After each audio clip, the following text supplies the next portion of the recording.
Hello guys, hello and welcome back to the channel. Today we are going to discuss on how to save money in Canada without significantly reducing your expenses.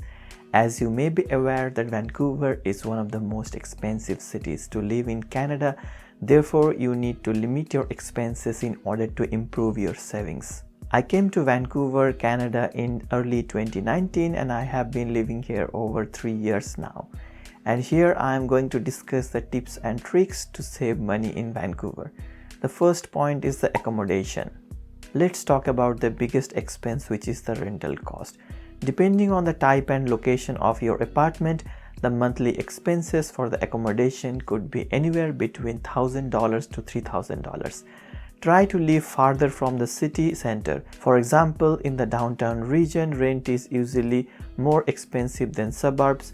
So consider moving outside the city center to places such as Burnaby or North Vancouver. Since Vancouver has an excellent public transportation system, commuting to work or school would not be an issue. Try to negotiate when re-signing a lease agreement. If you have a good relationship with your landlord, try to ask for a discount the next time you extend your lease agreement. If you are a student or single working person, then you may consider a shared apartment. Your rental costs will decrease by a lot if you have a roommate to split all the expenses with. If you are going on a vacation for several weeks, consider subletting your place to cover some of your costs. Moreover, you can look for basement apartments where the rental charges are less and can be anywhere between $500 to $1,500. When finding apartments, try to find apartments yourself by directly contacting the owner and looking at advertisements in Craigslist or the Facebook Marketplace instead of going through an agent. The second point is transportation. Use public transportation such as SkyTrain or bus for daily commuting instead of a car. If you are living in the city, the public transportation system in Vancouver is really amazing. The gas prices have increased rapidly over the past several months. As a result, you can end up spending $200 on gas prices. Also, parking charges are like $1 to $7 per hour, which makes it quite expensive. Moreover, the car insurance charges are roughly $150 per month.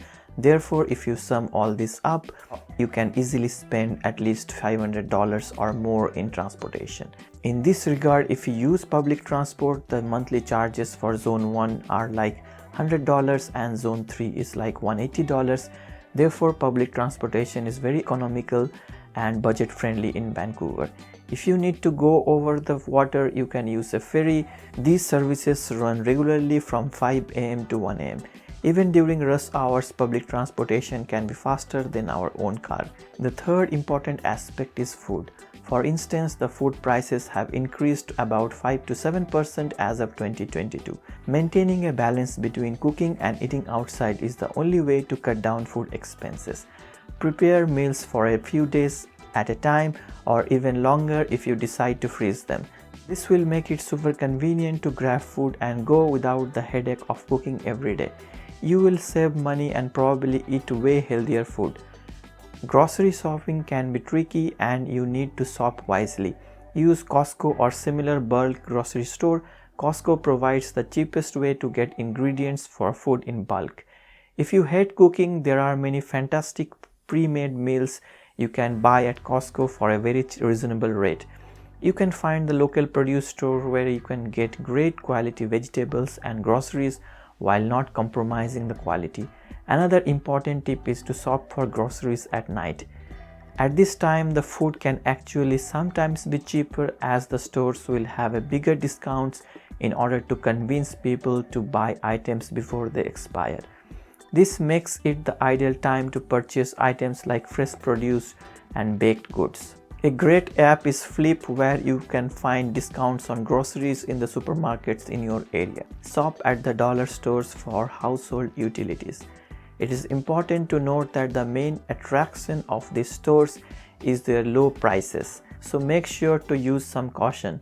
Just because something is cheap doesn't really mean it's a good deal. As long as you are willing to be selective, you should be able to find an excellent deal. While going to dine in restaurants, find the happy hours deals. Many restaurants in Vancouver have decent happy hours that provide cheap drinks and food, while shopping for household utilities, shop for second-hand items. Another way that you can live cheaply in Vancouver is by shopping for used items.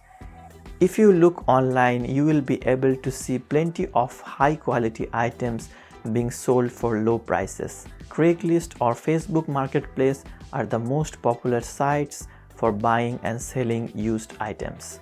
Before you purchase anything, you will need to make sure that you are doing a detailed inspection of whatever it is you are looking to buy.